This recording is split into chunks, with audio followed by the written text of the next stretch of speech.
नमस्कार दोस्तों, स्वागत है फिर से एक बार न्यू इंटरेस्टिंग वीडियो में। तो कैसे हैं आप लोग? जरूर अच्छे होंगे। तो आज हम लोग बात करेंगे जो 2011 से लेकर 2024 तक पूछा गया है, कौन कौन से प्रश्न हैं हिंदी के पेपर में जो 22 फरवरी 2024 को पूछे जाएंगे।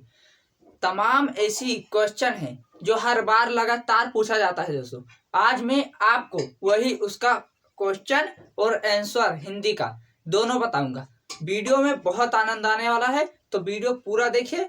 तो एक रिक्वेस्ट है, वीडियो शुरू करने से पहले चैनल पे नए हो तो चैनल को सब्सक्राइब कर लीजिए। हम लोग 1000 सब्सक्राइब के बहुत करीब है दोस्तों, और बेल आइकन ऑल पर प्रेस। दोस्तों वीडियो पूरा देखेगा और दोस्तों के साथ शेयर करना मत भूलेगा, क्योंकि 100% आपका 70 में से 70 आने वाला है। तो चलिए वीडियो को बिना देरी के शुरू करते हैं। यूपी बोर्ड परीक्षा 22 फरवरी 2024 दोस्तों, विषय हिंदी के सभी महत्वपूर्ण प्रश्न जो लगातार हर साल पूछे जाते हैं और उसका उत्तर क्या है दोस्तों। प्रश्न 1, निम्नलिखित किसी विषय पर निबंध लिखे। दोस्तों 9 नंबर का निबंध लिखने के लिए आएगा, जो कि हर साल पूछा जाता है। निबंध 4 ऑप्शन मिल जाएगा। प्रदूषण की समस्या और समाधान, जो कि हर साल पूछा जाता है दोस्तों।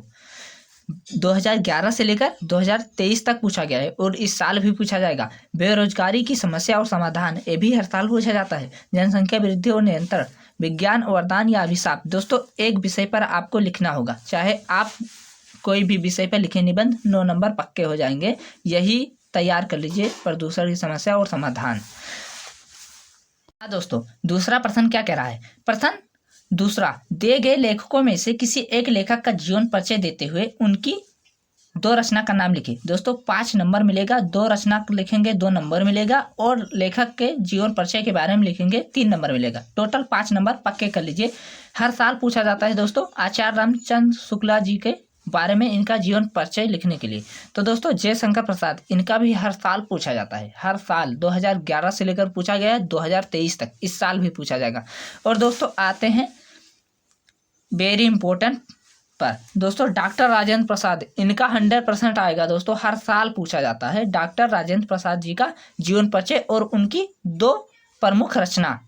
आप चाहे जिस वर्ष का क्वेश्चन पेपर उठा के देख लीजिए दोस्तों, इनका हर साल पूछा जाता है। दोस्तों वीडियो आते हैं तीसरे टॉपिक पे। हाँ दोस्तों, तो तीसरे प्रश्न क्या कह रहा है दोस्तों कह रहा है, दिए गए कवियों में से किसी एक कवि का जीवन परिचय और उनकी प्रमुख 2 रचना का नाम लिखिए। दोस्तों 5 अंक मिल जाएगा। दोस्तों मैं पहले बता दूं, 5 नंबर इसमें मिलेगा और 5 नंबर इसमें मिलेगा। दोस्तों ये गद्य खंड का है और ये पद खंड का। देखिए गद्य खंड में लेखक का जीवन परिचय लिखा जाता है, जैसे कि आचार्य रामचंद्र शुक्ला हो गए, राजेंद्र प्रसाद, भगवत सरल उपाध्याय हो गए, और पद्मलाल पुन्नालाल बख्शी हो गए। दोस्तों ये सब आते हैं गद्य खंड में। और पद खंड में तुलसीदास, कबीर दास और सूरदास, महादेवी वर्मा, सुमित्रा नंदन पंत, ये लोग किस में आते हैं? ये लोग कवि में आते हैं। तो दोस्तों आपको कवि का जीवन परिचय लिखना है और उनकी 2 रचना का नाम लिखना है। देखते हैं कौन से कवि हैं। दोस्तों वहाँ आपको 3 कवि दिए रहेंगे। हर साल पूछा जाता है दोस्तों महादेवी वर्मा का जीवन परिचय लिखने के लिए, और महाकवि सूरदास का जीवन परिचय लिखने के लिए, और गोस्वामी तुलसीदास का जीवन परिचय लिखने के लिए। दोस्तों आप इन तीनों में से 2 कवि का तैयार कर लीजिए जीवन परिचय, और उनकी 2-2 रचना याद कर लीजिए। दोस्तों आपका 5 नंबर पक्का हो जाएगा, और 100% ये हर साल पूछा जाता है। दोस्तों मैं वैसे प्रश्न नहीं बताता हूँ फेक, हर साल पूछे जाने वाले ही प्रश्नों का आपको बताता हूँ। तो दोस्तों आते हैं चौथे प्रश्न की ओर। हाँ दोस्तों चौथा प्रश्न क्या कर रहा है, संस्कृत को हिंदी में अनुवाद करें। 6 अंक इसमें भी आपको मिल जाएंगे। देखिए दोस्तों यहाँ तो मैं आपको बता नहीं सकता हूँ कि किस तरह अनुवाद करना है, लेकिन अनुवाद करने के लिए आपको पाठ का हिंदी जो आप पढ़ाया गया होगा, उस पाठ का हिंदी में अनुवाद करना है। तो दोस्तों वहाँ दिया रहेगा, आपको पढ़कर हिंदी में अनुवाद करना है। तो दोस्तों किस पाठ से आएगा अनुवाद करने के लिए, मैं आपको इतना बता सकता हूँ दोस्तों, यही काफ़ी है। आप पढ़े होंगे और जान जाएंगे। दोस्तों नहीं पढ़े हैं तो 1 घंटा पढ़ लीजिए, पूरा आ जाएगा आपका। 1 घंटे में 6 नंबर पक्का हो जाएगा। दोस्तों किस पाठ से आएंगे, वाराणसी, भारतीय संस्कृति, देशभक्त चंद्रशेखर आज़ाद, प्रबोधो ग्रामीण।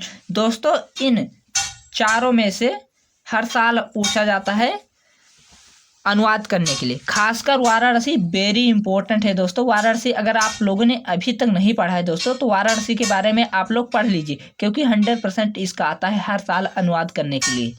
दोस्तों इसका अनुवाद अगर आप नहीं कर पा रहे हैं या नहीं करना है तो मैं वीडियो बना दूंगा, कमेंट कर दीजिए आप लोग। दोस्तों 6 नंबर आप पक्के कर लीजिए इसके। तो दोस्तों आता है 5वां प्रश्न। 5वां प्रश्न कह रहा है करुण रस अथवा हास्य रस में से किसी एक रस का परिभाषा देते हुए एक उदाहरण लिखे। दोस्तों यह आपको 5 नंबर मिल जाएगा परिभाषा और उदाहरण लिखने के लिए किसी एक रस, चाहे आप करुण रस के लिखे या अथवा हास्य रस की। तो दोस्तों मैं आपको यहाँ बता दूं, मैं हास्य रस का आपको लिखकर बता रहा हूँ। आप किसी का लिख सकते हैं, करुण रस का लिखे चाहे हास्य रस का, एक दो में से एक को लिखना है। जहाँ अथवा लिखे लगा रहेगा दोस्तों वहाँ एक करना है, चाहे वो कर लो चाहे ये कर लो। तो दोस्तों हास्य रस की परिभाषा देखते हैं दोस्तों। किसी के वेशभूषा चेष्टा आदि को देखकर हृदय में आनंद मिलता है उसे हास्य रस कहते हैं। जैसे आपने दोस्तों जोकर को देखा है, नाच रहा है तो आपको हंसी आ रही है, तो उसमें आपको आनंद रस मिल रहा है, उसी को हास्य रस कहते हैं। एक हिसाब से मान लीजिए हंसने को ही हास्य रस कहते हैं। तो दोस्तों उदाहरण आपको हंसने का एक उदाहरण है, आपको वहाँ लिखना है हाथी जैसी देह, गेड़े जैसी चाल, तरबूजे से खोपड़ी और खरबूजे से गाल। दोस्तों आपको इसमें थोड़ा बहुत मज़ा आएगा होगा, और यही एक उदाहरण है हास्य रस का। और भी है लेकिन ये आपको सरला पड़ेगा याद करने के लिए। इसका जल्दी से आप स्क्रीनशॉट लेकर लिख लीजिए, कहीं स्क्रीनशॉट ले लीजिए दोस्तों। हाँ दोस्तों 6वां प्रश्न पूछ रहा है किसी एक काव्यखंड का सारांश लिखिए जो आपके जिले के लिए सुनिश्चित हो। दोस्तों 3 नंबर मिल जाएगा। दोस्तों आपके जिले के लिए पूछ रहा है दोस्तों, जो आपके जिले में पढ़ाया गया हो, आपके जिले के लिए खासकर वो बना हो। दोस्तों मैं बताते चलूँ कि आपको अगर नहीं पता है कि हमें किस जिले में कौन सा काव्यखंड पढ़ना है, हर एक जिले के लिए काव्यखंड है और जिला का नाम लिखा रहेगा कि आपको इस जिले में इस काव्यखंड को पढ़ना है। अगर आपको नहीं पता है कि हमारे जिले में क्या पढ़ना है तो कमेंट कर दीजिए, मैं अलग से वीडियो बना दूंगा कि आपके ज़िले के लिए क्या पढ़ना है। दोस्तों सारे ज़िले का मैं वीडियो बना दूंगा कि किस ज़िले में क्या क्या काव्यखंड पढ़ना है, कौन कौन सा पढ़ना है। तो दोस्तों बढ़ते हैं, काव्यखंड कौन कौन से आते हैं। दोस्तों मुक्ति दूत, ज्योति जवाहर, अग्र पूजा, मेवाड़ मुकुट, जय सुभाष, मातृभूमि के लिए, कर्ण, करमवीर भरत, तुलमुल। दोस्तों ऐसे 9 काव्यखंड हैं, जो कि 9 में से हमारे ज़िले के लिए जो उचित होगा, जो किताब में लिखा है कि इस ज़िले के लोग यही पढ़ सकते हैं। तो दोस्तों मैं बता दूं आपको कि अगर आपको नहीं पता है कि हमारे ज़िले में क्या पढ़ना है तो आप कमेंट करिए, मैं बना दूंगा कि हर ज़िले का वीडियो कि किस ज़िले में कौन सा काव्यखंड पढ़ना है। दोस्तों अब बढ़ते हैं आगे की ओर। दोस्तों क्या कह रहा है 7वां प्रश्न, वहाँ 6वां पढ़ें। गद्यांश पर आधारित प्रश्न का उत्तर लिखने के लिए किस पाठ से प्रश्न आएंगे। दोस्तों यहाँ प्रश्न उत्तर लिखने के लिए आता है तो हमें 6 अंक मिलता है। किस पाठ से आएंगे दोस्तों, यह गद्यांश में है। कहानी से कहानी हो गया, निबंध हो गया, एकांकी हो गया, जो आपके पाठ में दिया गया है। हाँ दोस्तों अब 8वां प्रश्न पूछ रहा है पद्यांश पर आधारित प्रश्नों के उत्तर लिखने के लिए किस किस पाठ से आएंगे। दोस्तों पद्यांश जो सूरदास, तुलसीदास, महादेव वर्मा जो लोग कविता और पद लिखते हैं उनमें में से आएगा। उत्तर लिखने के लिए आपको उसको उत्तर या लिखेंगे, पाठ के लेखक का नाम लिखेंगे, संदर्भ उसका भी लिखना रहेगा आपको। तो दोस्तों पद हो गया, धनुष भंग से आएगा, सवैया और चीटी से भी आ सकता है। तो दोस्तों आप अगर पढ़े होंगे तो कर लेंगे इसमें। और दोस्तों इस पाठ से पूछे जाएंगे दोस्तों, इसी में से आएगा। अगर आप 4-5 पाठ है आप पढ़े होंगे ज़रूर। तो दोस्तों आज के लिए बस इतना ही। अगर चैनल पे नए हो दोस्तों तो चैनल को सब्सक्राइब कर लीजिए और बेल आइकन ऑल पर प्रेस कर लीजिए। दोस्तों पूरा वीडियो देखने के लिए बहुत बहुत धन्यवाद, और वीडियो पसंद आया हो तो लाइक करिए दोस्तों, और दोस्तों के साथ शेयर करना मत भूलिएगा। तो चलिए मिलते हैं नेक्स्ट वीडियो में, तब तक के लिए बहुत बहुत धन्यवाद।